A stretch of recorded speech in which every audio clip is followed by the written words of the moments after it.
Derek McNamara of Sports Asset Management is with us to talk to us about the third test. It's good to be having these conversations after a victory and history as opposed to pummeling.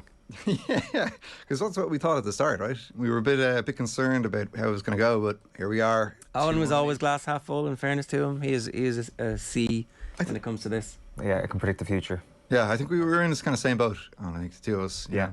We've just been brought down by a man. Absolutely, the misery. Maybe you'll be right in the end. Maybe you'll be kind of like drinking Irish tears next November. Is that your plan? No, November doesn't matter anymore. Yeah. We can play the B team in the 3 games in November. Sorry, I meant November 2023. Oh, sorry. Yeah. Okay. Yeah, the bear is officially poked. Anyway. Or broken. Or broken, yeah, most definitely. Yeah. I think we're going to look into that in a little bit more detail now. But I was thinking we might look into a couple of different areas. Refereeing first, if that's okay. And then we might look into New Zealand. And then we might get onto our favourite discussion, which is Jonathan Sexton. Yeah, okay. That's all right. So the refereeing, overall, the minutes on the pitch figure is really interesting because it's an 85, 87. It's a 101 minute game, it turns out. Yeah, so this is something that I started looking at in the Lions tour, actually, which was just, frustrating looking at how long the players are on the pitch for.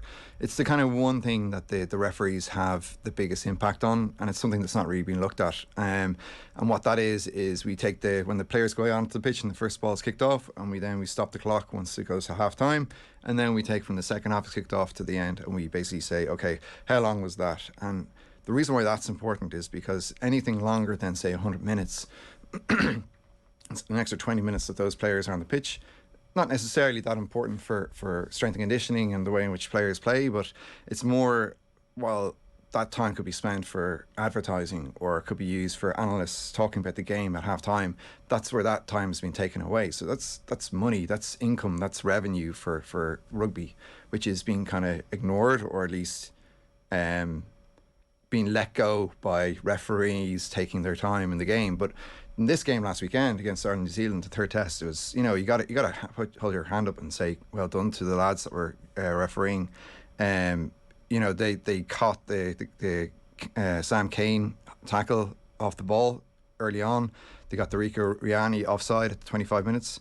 And they got a number of very accurate decisions that were actually infringements in the game, but they let the game play for a little while the video referee went back and actually checked whether or not they were infringements or not. And it's very, very, very hard to do. But the first test, the first game was 101 minutes. The team the players were on the pitch. The second game was 109 minutes, and then the third game was 99. They're huge differences. Like 10 minutes in one game, it's like 10% extra time. Yeah, already over a game that's supposed to be 80 minutes. Yeah, well, we're going to be here for 20 minutes. It's half the time that would be taken away from Keith Wood or Brian O'Driscoll or whoever it is that's going to be on. That's valuable to them. It's valuable to sport. I would also say that some teams will want games to be 109 minutes, like South Africa in the second test last year. Oh no, this is a different stat. So what we're looking at, we split the game into, there's obviously 3 or 4 different ways of looking at it. The first one, this one is just minutes on pitch. Yeah, but I think some teams want that. I think South Africa want a scrappy, long, boring game to drag you into the deep water, and then when you're not paying attention, poke you in the eye. Yeah, no, but watch what I say here. No, South Africa are a great team. They wouldn't have anything bad to say about South Africa at all. No, look, there's a significant difference. This is basically identifying time where the referee calls stop to the play, and those stoppages are due to substitutions, due to injuries, or due to TMOs. So this indicates... Or a scrum collapsing and the referee losing control of that. No, because the usually when a scrum collapses, the referee will continue the time playing. So there's this time, which is the minutes that they're on pitch, then there's the actual minutes of the game, which is 80 minutes, and then there's minutes where the actual ball is in play, which is... I don't know, I'm here. I think it's around 30 to 35 for each of these games. Okay. So there's a specific difference between those, and we calculate all 3 of them. So this is just a representation of what the referee are doing and their impact on the game. And stylistically, what they like to do is to let the decision be made upstairs and call them backward as opposed to trying to... And it's recurring. And the other thing that we would identify is the number of completed scrums as well, and how long those scrums take to actually complete. Because that's obviously where a lot of the problems are. And I always get really, really frustrated when I see the first scrum of the game and there's the referee's blown a free kick or a penalty without having a word with the front rows. Yeah. So it's what we're trying to do is we're trying to identify where those errors are between the referees and how we might be able to help World Rugby in identifying those. There does seem to have been a fairly crucial red card missed. Andrew Porter has been cited. It'll be interesting to see what happens, but like, he's going to be banned because it was a red card offence. Like, doesn't care, no, he doesn't. But I think it might have had a material impact on the outcome of the game. Yeah, but if you actually watch it and you slow it down, the rules of the law. Now, I'm not a referee, but the rules of the law say if he's stationary or moving backwards when the impact happens, is my take on it. Is that's a mitigating instance. He's not actually moving forward into the tackle to try and... The word absorbing was used. Yeah. So the ball carrier, it's happening in milliseconds. The ball carrier is running towards him. He's just staying in his ground. It's basically a simple way of saying that player ran into him rather than the defender running into the player's face. Yeah. Now, neither are good. They're trying to stamp it out, but, I think... So you think there's a chance he gets off? No, anytime it goes to a citing committee, you're usually going to get some sort of ban. They won't bring all those people together just for the sake of it. Yeah. In that instance, it should have been a red card. maybe. I'm not going to complain. No, I just think that, like, if it had happened to us, we would be complaining. Yeah, but like, it's look, it's a very small part of the game. In reality, these things happen all the time. If you look at all the instances in the game that were considered somewhat dirty or off the cuff, like, this is one out of maybe in the whole series. There's probably 15 or 20 of these that happen overall in the game where there's somebody standing at the ruck and somebody comes in and they drop their shoulder. These things happen all the time. Yeah, okay. So it's not. I wouldn't consider it that big of a deal. We had a few of those as well, but moving swiftly on. Yeah. So New Zealand, obviously, and their struggles. What kind of a performance level improvement did you see from week 2 to week 3? Yeah, so this is we actually have a bit of a stat here just around the quality of the two performances between week 1 and week 2, and we might show that slide. There, so basically, what we see here is that their rucking has remained stationary. So just explain the slide to us for anybody who's looking at it here. So you've got week 2 and week 3 mapped out. Yeah, week 2 and week 3. So we've got the quality of the two teams and based on skill sets. So rucking, carrying, tackling, passing. The important things. And this is just the New Zealand map, right? This is just the New Zealand between week 2 and week 3. So the dotted line or the double lines is week 2, and the solid line is week 3. And you can see that there is a marked improvement in their carrying, but their rucking and their tackling has remained the same, which it takes up probably 40% of what they do, and their kicking was kind of slightly worse or slightly better. Their line out got a lot worse, and their passing got a lot worse in between weeks 2 and week 3, and that kind of fits into kind of like the overall prognosis of what happened with New Zealand. And if we were just to look at it from, say, the first 25 minutes of the game and the mistakes, you hear the New Zealanders leading up to their game, they were talking about unforced errors, but like, you're talking about unforced errors, we look at everything. We look at unforced errors, we just call them errors because we look at whether it's an error at the breakdown or not. But if we were just to take the first 25 minutes, you got 7 minutes, there's an up and under that went too long, then there's a turnover from the line out, that preceding line out, then there's a missed penalty that happens at 10 minutes, a knock on from a pick and go, that's 13 minutes, 16 minutes, missed pass that was a really good setup. Then at 24 minutes, Rico Liani butchers a 4-on-3. He then gets turned over by Josh van der Fleer, and then gives a penalty away for being offside, which is one of the penalties that the referees found. All of this, including what we have on screen, and if we look at the poor breakdown, there's also the tackling without the ball, which is something we talked about a couple of weeks ago, which is New Zealanders tackling the ball without the ball, which means that there's gaps for the switch play or for so this, along with the repetitiveness of, say, like their kickoffs, for instance, they kept on going to, I think it was Bundyaki that kept on catching it. Yeah. And it was just like they kept on doing the same thing over and over again. There was no change in their method. There was nobody there telling them, okay, this isn't working on us, let's go to something else. And then also something that was very apparent in this game was Smith or at the scrum half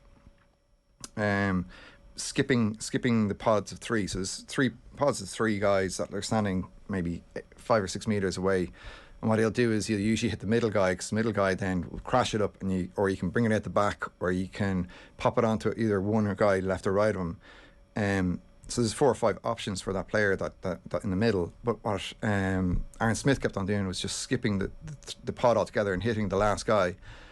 And it was just like, he looks like he's doing that because it looks good. And then their 10 as well, Barrett, banana kicking the ball into touch when there was absolutely, that's a kick where if you're really close to the touchline, you'll try and put a bit of spin on it so that'll go out, further. All of these things are, they're not necessary. Some of these are obviously necessary, but some of them aren't necessary to do. And it just, that Rico Liani errors basically forces the other players to try and do more in the game, which then, I won't pass it in because he's made so many mistakes. And that, like, you see this in schools rugby, you see it in professional, international, you see it all the way up. That, along with, their kicking as well was poor, but it lowers confidence. And then what happens is that then breeds predictability. And that's the worst thing that you can have in rugby, is being predictable, because teams will figure you out very, very quickly. And all of this together just has more of a problem about what's happening in New Zealand rugby. I think we've talked about it before, but if you look at what's happened, from the club perspective, is that they've lost their biggest opposition. Why are France doing so well? Why are France doing so well? Well, France invested loads of money and time in young players like 10 years ago when they won the rights to host the World Cup, and they've got somebody in charge, and they've got a rugby plan that puts the international team at the very top of that, and that also allows the clubs to do whatever they want, and it's hugely competitive at club level. But it's more so that they have 2 fully fledged professional competitions that are playing week in, week out, and that are building the performance of all players. Strength and depth, yeah, like players, coaches, individuals involved in rugby are living, breathing in a professional era, and it's evolving the sport and evolving anybody that's in it. So they've got French teams to play against, they've got teams against Europe, and now they've got teams against South Africa. So all of that collective is going to is invested in, and is going to get better. New Zealand are out in the middle of on their own now.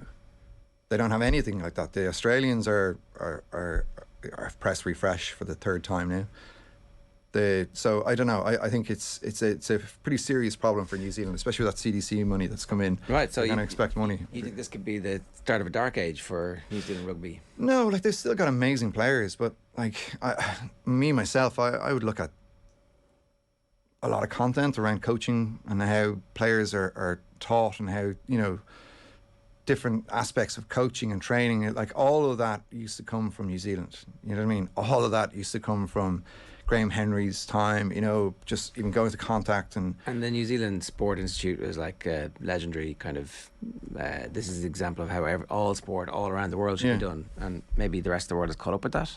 I think so. I think it's, I just don't see that content coming out in New Zealand anymore. I don't see the what's happening at the breakdown. Like what they're happening in the breakdown. They were absolutely miserable at the weekend at the breakdown.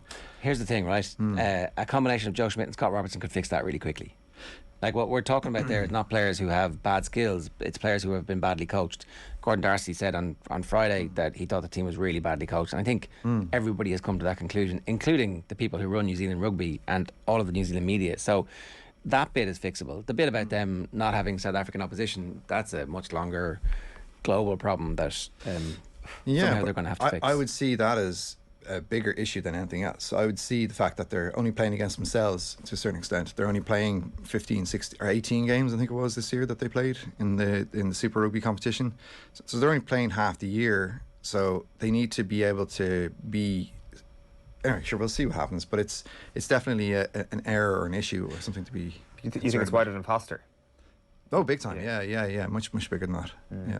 However, in the short term, there are fixes, right? The stuff that you're talking about there, like make sure the pods get hit up, make sure the breakdown is good. That vastly improves the performance. Yeah. But I'm like that.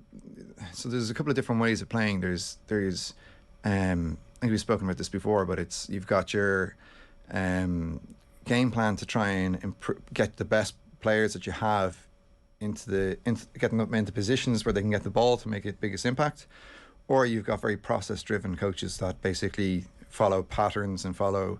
We need to be here. We need to go this. We need to do that. And then you've got a hybrid where sometimes you've got really, really good coaching. You've got really, really good players, and you can try and merge the two of them together. I think that if Joe Schmidt had a bunch of players like Will Jordan in his team and Artie Sevilla, he would give them more freedom than he gave to the Irish players. So I would be very worried for the rest of the world if Joe Schmidt was to bring his process and his fascination with the breakdown and the set piece, and then have those players implement those plans, because.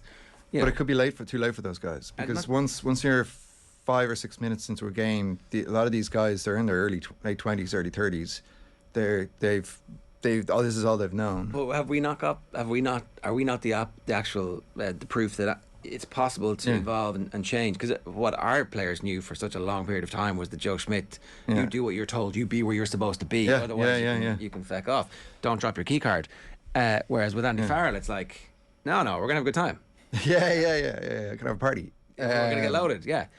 So I think it's possible to change. Oh, most definitely. And you will definitely see a bump in performance by the team once the new coaching setup comes in. But whether or not they can have a impact, look, it depends on what they're going to try and do. They're going to try and do short, medium, or long term. Yeah. Well, and it's going to be World Cup, right? It's going to be a huge target for them. Yeah. Yeah, of course. Yeah. So just makes perfect sense, doesn't it, that the coaching change is probably going to happen? But it's not going to happen. That it probably will happen. Oh, most definitely will. Yeah, you can't survive. I don't think so. And from what you've seen of Schmidt and of Robertson, which would be a better fit given their current malaise? I wouldn't put Schmidt in there. If it was my decision, I wouldn't. Schmidt. So I think there's rules in place in New Zealand around whether or not you have to spend at least 1 year in a New Zealand team coaching before you can become registered to be the head coach. So I think in reality they'll probably just put Robertson in because he's already been paid by the New Zealand Rugby Union, so he'll be able to put whoever he wants in. And maybe they force him to put Schmidt in because they obviously rate Schmidt. I don't know. Can you have two head honchos in there? Well, I don't know. Schmidt might decide that he doesn't want to do all the crap that comes with being the head coach and have a Stuart Lancaster style period where you get a lot of the credit, but most of the crap is handled by Scott Robertson. And then if it goes tits up, it's like, well, nothing to do with me. I don't know. I think having two types of both of those guys are coaches, right? They try putting Joe Schmidt into the World Rugby place, and he, too many suits is what I heard. Right. So I can't imagine Joe Schmidt sitting around waiting to see what maybe, I don't know. is going to try and do. Yeah, maybe then it's just Scott Robertson, and that makes the most sense because it's his turn. You could see Joe Schmidt going into Crusaders. And that would also make sense. Okay, let's. The last thing we're going to talk about is Sexton. Yeah, so this is just. I know we've been talking a lot about who is the sort of player that Johnny is and what makes him so good. And this is just, we took 5 games, his last 5 games. We didn't take the first test from the New Zealand game, but we took the 3 games in the Heineken Cup, and we took the last 2 games, and we kind of categorise what he does. And you can see that 35% of what he does is carrying, so it's him taking the ball onto the line. Then 24% of what he does is passing, kicking 20%, and 14% is tackling. So this is kind of like what we're looking at as a blueprint of what it is, type of player that we want to, that we have. And so it's when you're looking for replacements, they need to be. Yeah, so there's another 9% of other things that he does, like turnovers and things like that. But this is just carrying. This is just showing you kind of what type of player he is. But then when we put it against the grades against all the other players in the league, and we put up the next slide, then we can show where Jonathan Sexton lies compared to the other players. So we don't have when we grade everything, we need to have a certain number of activities to be able to clearly identify what type of player they are. So we have lots and lots of players that carry the ball. So when we average out Jonathan Sexton's, he comes 68th out of 150 of the players when it comes to carrying. This doesn't take into consideration how deep he is, how far away from the defence he is when he lets go of the ball. But in reality, the two things that we want to look at, I mean, you'd probably guess this, is that, he's number 1 of passing and he's number 3 of kicking. So he's really, really high in passing and really, really good at kicking. And then he's kind of middle of the park for tackling. But this is how we, if we want to figure out whether or not Crawley's the next guy up, or we want to identify if Joey Carberry, this is what we need to do, is like identify, where our other players land compared to Johnny, and figure out whether or not we can improve those players over the short, medium, long term. Frawley's never going to play if he goes back to Leinster unless there is a change in policy, because Ross Byrne is the incumbent second string number 10, and I don't know, was it Roy O'Connor was saying Ulster, get him to Ulster for the season, and like, it's World Cup crisis mode now, or it's like already, Jerry, you're trying to bring us down again. I'm not. It's like we So 14 months. So look at the first test. Yeah. When Sexton goes off, the game disintegrates. Yeah, no, I understand that, but like, we got to remember that those players hadn't played together in an awful long time, so it could have been quite a significant part of rustiness. If we were to change that up and look at the second test, and we had the first full game of Sexton in there, I think you wouldn't see as big of an impact on the game as Sexton would have had if somebody else had. Yeah, I think there was a bigger breakdown in different things. There was a lot of fluky tries. There was, I think if we were to scale it back and look at it from an analytical perspective, there is a chance that we can kind of have him have less and less of an impact on the game, and because there's 15 lads on the pitch, you know what I mean, and there's injuries, and there's refereeing decisions, and there's lots of different things that happen. But if we hold our shape and we continue to plateau, like, I don't think there's any point in Ireland trying to improve any more significantly. I think they can add different things to their game and different ways of playing to their game. But I think they're at number 1 now in the world. I think it's now it's a point of leveling off our performance and staying at that level over the next 18 months, rather than trying to change anything now, like Harrington would with his swing or whatever. Why would you do that? And then, like, that's what we're looking at. We've shown progress, we've shown improvement, we've shown that we can play very well, expansive, enjoyable rugby. We don't need to do much more over the next couple of months. Who is the out half that most closely resembles that breakdown in actions by Sexton? Ross Byrne. Ah, right, okay. Yeah. And that's probably, is that have to do with just his Leinster education and being the understudy to Sexton? Yeah, exactly. But like, you would see the Barrett now, for instance, he would carry a lot more, so rather than passing. So the 10 over 5 games is a very big data set. You know what I mean? This is, we can say with pretty accuracy, this is the type of player and this is how good he is. But if we were to do the same for Barrett, we would see that he carries a lot more and he doesn't pass as much. And so that's, what we're trying to do here is identify the style of play that you're playing, and then identify whether or not there's a player in, New Zealand or Australia or South Africa that would fit into this mold, rather than, it's not necessarily just about the player, it's about the position. And who's closer to Sexton stylistically, Carberry or Frawley? I would guess Frawley. I don't have the data. I don't. It feels to the eye like Frawley is. I don't know why I think that. It feels like Carberry's more of a carrying out half. Maybe I'm totally wrong. He used to be. He would have been considered carrying out half when he came out of amateur from Clontarf, but I don't know. Like, it's we don't like we've only started capturing data in the last 2.5 months, so we're only starting, like, really. Yeah. So I don't have. This is just over. There's a lot of top 14 rugby in this. There's a lot of European rugby, but there's not a huge amount of international or URC data in here. Artie Savea's performance looked amazing. Was it as amazing? No. Really? No. Like, the certain players do certain things, and those certain things have, like, our brains are based on recency bias. When we see something and we go, oh, it's bright and shiny, that's Delhi. Just look at that, and then that's what Artie Savea is. He's a brilliant player. Like, don't get me wrong, but he does the things like carrying the ball. That's really important. But he misses quite a lot of tackles, and he also is really poor at the breakdown. So, you know, he gives away quite a lot of penalties as well. So when you see the game and you see somebody doing something really good, you go, oh, he's a really good player. And he's then got it like stays the in your nicest brain. sidestep in World Rugby. Yeah. That's really sexy, but that's not that 40-meter carry that he made. You got to take into consideration the 3 missed tackles that he made that were, you know, 45 meters lost. That minus 5 meters has a negative impact on your team overall. So you got to take that into consideration, as well as everything else. So I'm not saying that's exactly what happened, but none of the New Zealand players played well.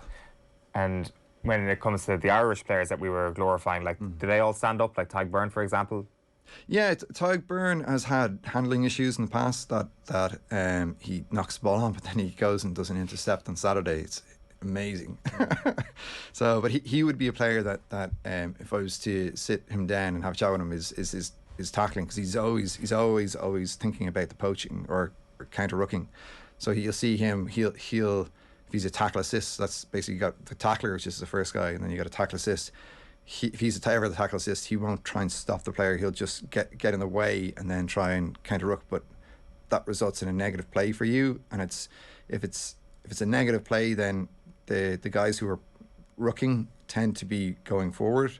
But if you hit those guys behind the game line and you push them back, the guys in the pod run past the actual ball carrier, and as a result, it's easier for you to poach. So it's just one of those things that we've looked at in the past, which is, you know, who would be the best defender and who would be considered not the best defender in the Six Nations, for instance. And Tadhg Byrne, although he's a really, really good poacher and he's really good, he turns the ball over a lot. A lot of times he does make a negative tackle, which results in a loss in play. So it's only when you kind of take everything into consideration are you able to identify what type of player they are. And you ask what the trade-off there is. Like, as a coach, do I want some of this in the game, or do I want all of this? And, yeah, but you need poacher. You need guys that if that's the game plan that you're looking to implement. And you know, that was one of the issues with Leinster in the final. You know, they didn't have those poachers in the game to put La Rochelle, La Rochelle under pressure, you know. All right, Derek, good stuff. Thanks a million. Cheers, lads. That's Derek McNamara been with us over the course of the last 3 tests, and hopefully we'll be back again from Sports Asset Management. If anybody wants to read your stuff or get more of it. Yeah, right. I suppose the best way to get in contact with me is by LinkedIn, because we're just getting started, and anybody who's actually interested in this stuff, if you want to get in contact, we're looking for people to help out, and especially analysts or people that want to get involved who've never worked in sports before but have always wanted to give it a go. Get in contact.